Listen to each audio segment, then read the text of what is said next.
Morning, everybody, and I'm driving again. As always, I'm on the road.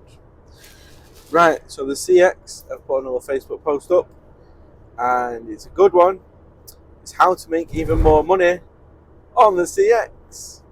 And if you stay right to the end of the video, I'll tell you what has really annoyed me today, and it's nothing to do with the CX. Well, it is partly to do with the CX, but it's actually not the CX.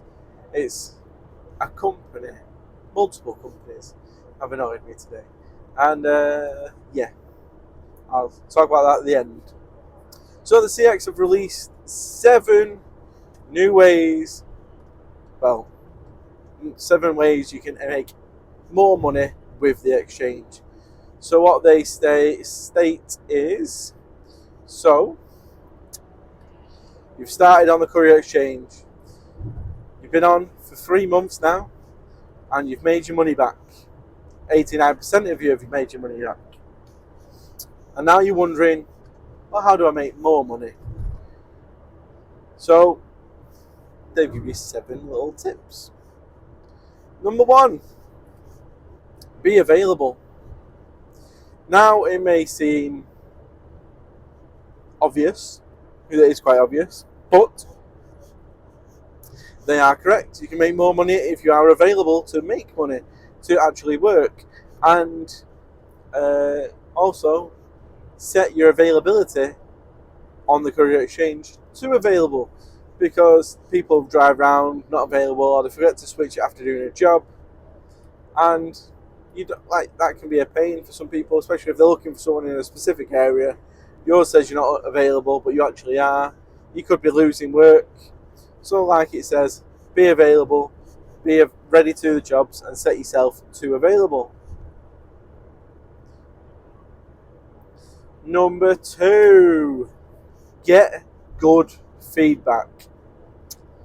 Now, that's easier said than done, because you could do 10 jobs this week, let's say, and only 2 or 3 people will actually give you any feedback.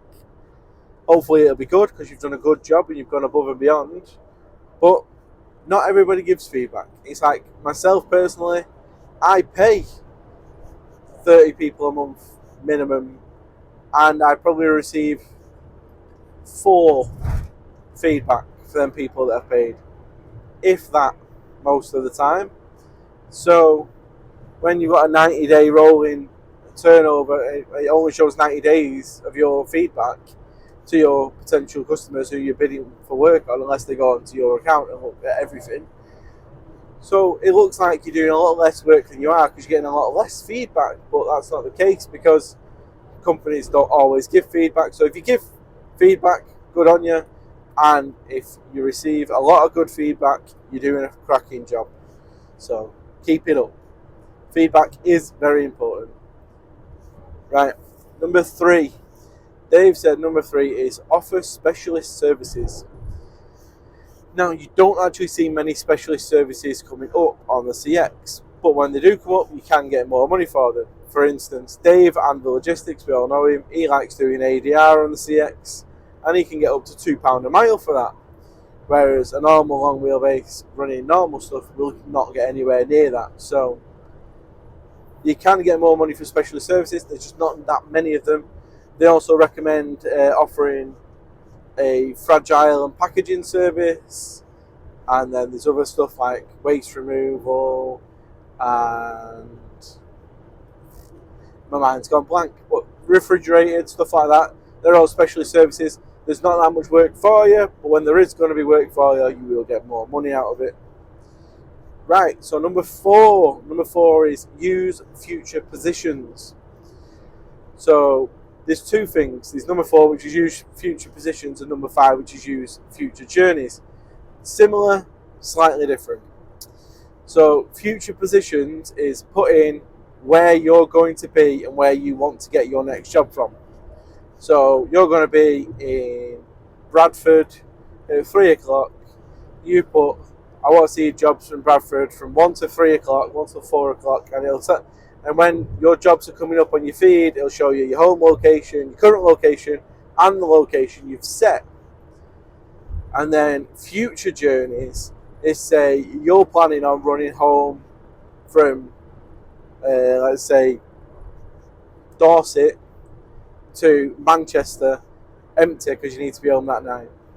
Future journeys is you put in, I'm leaving Dorset at 3, I want to be home for midnight or the latest, and it will give you every journey that's available to you across the route that you could pick up in time as long as you're going. So that's future journeys. Now, number 6 is use TEG PPM. So what that is a new system that's come out with all the trusted stuff. Something they're trying to get people to. I don't know if you have to pay for it or not. I've not actually looked it up. I think some details are free, others you may have to pay for, but I'm not entirely sure. I may be wrong.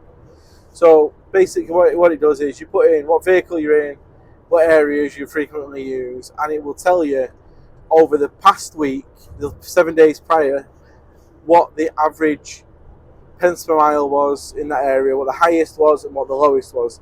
So for example, in their example, they use a 7.5 tonner, and it's just on the outskirts of London, and they do inbound and outbound from that area. So outbound, the lowest price was £1.73 a mile.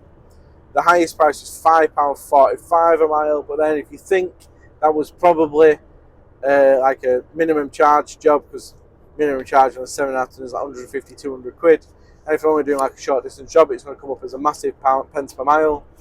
And then the average was £2.66 a mile, which is roughly what I see. I see around £2.50 a mile for 7.5 tonners whenever I'm trying to get one. And then inbound into that area, the lowest price was £2.28 a mile. The highest price was £3.27, so probably still a minimum charge job, but maybe a bigger distance because it's a bit of a lower price, or people are just charging higher to go into that area. Anyway, it's outside the ULEZ, so you're not charging all that. And then the average price was £2.69. So therefore, slightly more than going out of the area, coming into the area.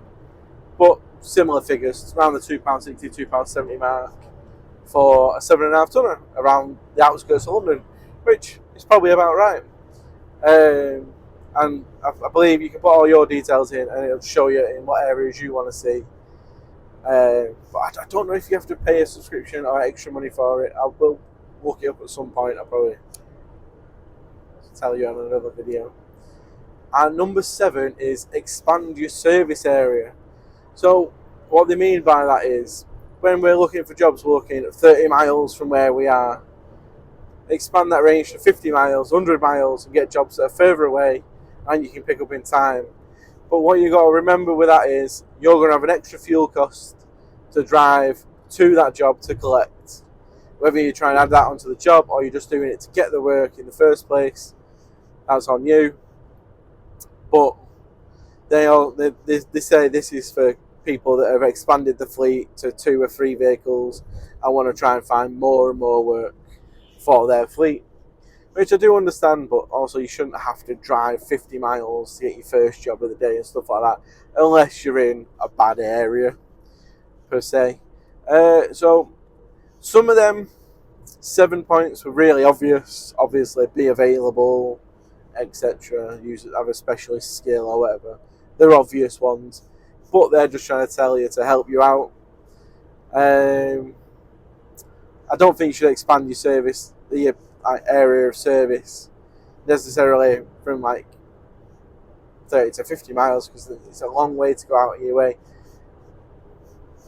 I'm saying that, but I've got 2 customer jobs today and I wanted to do both myself, so I'm doing 140 dead miles between them, but I'm still earning really good money for it. But you know what I mean. I don't recommend, if you're working solely on the CX, to be driving 50 miles, 100 miles to every collection. That's daft. Like me, I'm daft. Right, so I mentioned at the start of the video that I would mention what's really annoyed me today. So I got a message this morning off one of my customers. So this customer is actually another courier company, but they have their own little fleet of vans, and anything extra they can sub onto me, and if I can't do it myself, I sub it out, which they know about and they are perfectly fine about, and they know all about the Courier Exchange. They just don't want to be a member. So I posted 2 jobs this morning onto the WhatsApp group, and I got nothing. Nobody bid on them. Nobody wanted them. Nothing. So I put them on the CX, and I got quite a few bids. But it was quite early on in the day, and I think at that time I had like an hour and a half, 2 hours to actually cover the jobs. So I left it up for a little bit, and I was doing something else. I was actually on site trying to deliver this morning. And then about half an hour after posting the job, I get a phone call from the customer saying one of the lads on the CX who's quoted on your job, I know, and has phoned me direct because he thought the job looked familiar and he thought it was one of mine. So I confirmed it was one of mine, and I'm just going to use him direct, so we don't have to use you as a middleman. So you don't have to wait to be paid, and then he doesn't have to wait to be paid. I can just pay him direct. I like that's a bit out of order, but what can I do, really? So I class that as poaching, and I also class that as bad business on both parts, on the customer's part and on the driver's part, because I'm going to block the driver, the company. It's a medium to medium-sized company in Manchester. They do a hell of a lot of multi-drop all over Instagram, Facebook, a lot of multi-drop, and I think they're bang out of order, so they will be getting blocked off me. And also the customer, I think he's bang out of order, because he should have just said, right, James is dealing with this, you'll have to just go through him. Because then I might not have chose him anyway, because of the prices and the feedback, etc. I might have found someone better. But, hey ho, no job for James to cover. A slight loss of earnings. I don't earn very much off that customer anyway, but still, it's not good. It's bang out of order, in my opinion. I was very angry about it before. I've calmed down quite a bit now, but it's not somebody I ever want to do business with again. That courier anyway, it will definitely be getting blocked. I still do have another job to sub out for that customer, and hopefully the work does carry on coming my way instead of other people's ways. And it got me thinking, should I try and go through the CX to get him done for poaching? The only issue is, if you actually look at the CX regulations, you have to have a lot of evidence to get someone done for poaching, and I have none apart from my customer phoning me, which isn't a recorded phone call, unfortunately.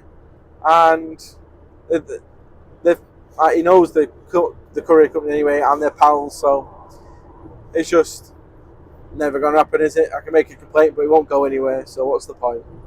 So, yeah, anyway, that's me for today. Please do like and subscribe. Anvil Logistics is on 1,000 subscribers. He beat me like he always wanted to, and hopefully I'll catch up soon. So please do subscribe if you're not already subscribed, and like the video, and I'll catch you on the next one. Bye bye.